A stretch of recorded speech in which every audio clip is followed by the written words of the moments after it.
Well, good afternoon, everybody. I know one or two people are still coming in. Stuart Corbridge, the Vice-Chancellor. Thanks very much for being with us for this Brexit Town Hall meeting. I'm just going to start for about 10 minutes to go through a few slides to try and bring us up to date, starting with just a reinforcement of our key messages as a university, trying to report on some recent developments, both externally and within the university, but mainly we're here to listen and to hear what your concerns are. Are there other issues that you think the university should be more active with in terms of dealing with concerns? So we are joined by Joanne Race from HR, Mike Parks from the Student Immigration Office, and Fiona O'Carroll from the International Office. So we will have plenty of time for Q&A. I think a microphone will come to you so that we can all hear the questions that you might have. We are being filmed now. Are we filming the Q&A? I can't remember how we usually do that. It's just a presentation, so you just don't feel that you're going to be on film if you're worried about asking a question. And if there's any issues that you want to follow up with any of us afterwards, then please just ask. So without further ado, let me just start by saying once again that we clearly need to have a clear stance on where we are as a university in terms of how we see ourselves in the world. And we can be very clear that we are a global university, a European university, a British university, but we flourish to the extent that we are open, outward looking and inclusive, and that will be our guiding stars, as it were, looking at these and other issues. We have tried to play a reasonably active role in lobbying regionally with the other four universities in particular in the North East, as well as nationally through the Russell Group and UUK around issues which we think will be of concern both to Durham University and to other universities. I'm sure, as you will know, we are beginning to see some signs of movement now, particularly given that Article 50 has been triggered. We've been very active in a writing campaign with particularly local MPs around the international student mobility issue, which I think is linked indelibly at the moment to Brexit. In particular, asking for students to be taken out of the migration totals. And you might have seen over the weekend quite a lot of press coverage in this area. I'm sure you will all know that there is a higher education and research bill going through Parliament. The Minister, Joe Johnson, is under some pressure to get this bill through whilst the government is sitting. It's not a carry-over bill. They would have to start from scratch with the new government that comes in on June the 9th. So this has been a fairly opportune time to see if we can make progress on that particular issue. There's been a number of MPs writing in papers like The Times, so that writing campaign has been very important. The right to remain, of course, for EU members of staff and their dependents has been a key area on which we've been lobbying, and then in terms of research around Horizon 2020 and more likely access to the FP9 programs once we leave the EU. So a fair amount has been going on. We tend to act with the other universities in the North East or through the Russell Group. Probably I would say more effectively through Universities UK. So we will hope to see how the government responds, not least in the context of the Higher Education and Research Bill shortly. We do have a Brexit steering group in the university that meets on a regular basis. So what we try and do there is just to see how we're doing in terms of, for example, what's happening with applications to the university from students both in the European Union and more broadly internationally. And at the moment the numbers are holding up. I think we would expect to see that with students from the EU, and there is some news to report on that in a moment, but also internationally at the moment numbers are holding up very well. I'll report in a moment that research applications are actually up in the university for European funding. We monitor hate crimes and instances of awful behaviour, whether in Durham City or in neighbouring environs, and if there are such things, we report them straight through to the constabulary. We look at staffing to see whether people are being courted by other universities, for example, across Europe, whether people are choosing to leave the university. So that's the main purpose of the Brexit steering group, just to see where we are as a university. Also to try and get a sense of what peer universities are doing and whether there are issues that we can learn from other universities, learn from meetings like this with our own colleagues, examples of good practice that we can share. And we try and make information available through the Brexit microsite, and particularly colleagues to my left have been very helpful with that. In terms of some key areas for the university, there has been a little bit of development recently, you might have seen last week.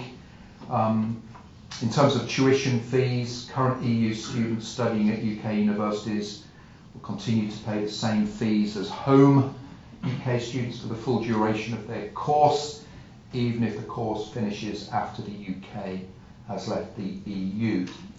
The change last week, and you'll see this in the next slide too, is the government has confirmed that EU students applying for a course at a UK university, starting now in 2018-19 as well as 17-18, which previously was confirmed, will pay the same fees as UK students. So we've got a little bit more certainty about what's going to happen in 18-19. And that's picked up in an announcement last week as well in the second paragraph here in respect to student funding. So we know currently that EU students attending universities in England and Wales who are eligible under current rules to receive loans and grants from the student loan company will continue to do so for the duration of the courses they're currently enrolled on. We've known that that was going to apply also to students entering in England to study in 2017-18, but the government did announce last week that that's now going to be rolled over to students entering in 18-19. So we've got much greater certainty about 18-19, although the university had made its own commitment about fees in advance of that. Of course, the type of loan is dependent on the level of study. So some movement from the government last week to give us a little bit more certainty, and more certainty to students from the EU studying with us or who would wish to study with us. In terms of research, this is obviously a major area of concern for the Russell Group universities, the research-intensive universities in the UK. We do get a lot of our funding, particularly in the sciences, from the European Union. I think colleagues have responded wonderfully to the injunction from Claire Warwick, our PVC for research, and Patrick Hussey, the faculty PVC in science, but also across the university, to go out now and seek European funding, seek partnerships with European universities. Now is the time to do it. So we've seen quite a significant uplift in the number of applications that we have been making for European funds, and that is paying off in terms of some of the new contracts. So we're seeing quite a significant uplift across the university of research grant funding, both from domestic bodies and EU bodies. We have not picked up in the last couple of Brexit steering group meetings any evidence of colleagues in Europe pulling out of possible joint ventures with Durham academics. But if you know of anything like that, it's very important that you let Andrew Jackson, Director of Research Services, know, so that we can make the representations through at UK and European levels. I mean, it's unsurprising, I think, that many of our European colleagues are doing their very best to be cooperative with UK institutions, notwithstanding our decision to come out of the European Union. The government has announced significant extra funding for research in this country, but we still don't know what the situation will be after we leave the European Union, particularly in terms of our participation in Horizon 2020 and whether we can access and under what terms the new Framework 9 programme. So a lot of lobbying still to be done at national level around that issue. But I think the message internally is our colleagues across Europe are being cooperative. We're very grateful to them for that. Please apply for European funding now if you can. There's no evidence that we're being penalised in these competitions. In terms of back to students in the international office, we are participating as normal next academic year in the Erasmus Plus programme, 2017-18. We're still waiting, I think, for the notification of the final allocation of funds. Fiona might take that up later in questions. And the British Council has just confirmed that the country as a whole, the UK, will participate in the 18-19 Erasmus Plus programme, and the government will underwrite grant agreements signed whilst we're still a member state. But in terms of what happens to Erasmus Plus after we leave 2019, we still don't know what the situation is going to be. So that's another area where we've got to be active lobbying our politicians.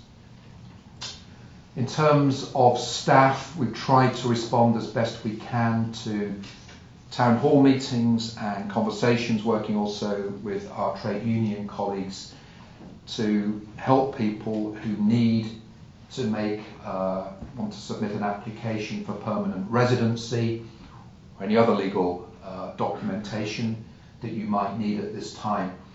I think we've discussed before in these meetings just how long and forbidding these forms can be. Whilst it's not possible to sit down with everybody one-on-one all of the time to fill out the forms, what we thought would be helpful, and Joanne has led on this, is to ask Halliday Reeves, which is the law firm that we've engaged, to make a video of how to complete the application for permanent residency, the form. That should be available, Joanne, by the end of the month. So hopefully that will take you through, if you're in that position, how to fill out this very extensive form. Presumably it's also going to talk through the things to watch out for, the possible bear traps. So hopefully that will be useful to colleagues. And then not just with European Union colleagues, but international colleagues more generally, to help you with the costs associated with visa applications, applications for permanent residency or British citizenship, along with some other Russell Group universities and doubtless others besides. We will launch an interest-free loan scheme on Tuesday the 2nd of May 2017. A number of you have said that would be really helpful, so we've worked that through, and again we can talk about that in questions and answers. So hopefully that's going to be helpful for those of you that are in the unexpected position of having to apply for permanent residency or British citizenship. And again, moving quickly now to questions and seeing what's on all of your minds. There is the Brexit microsite.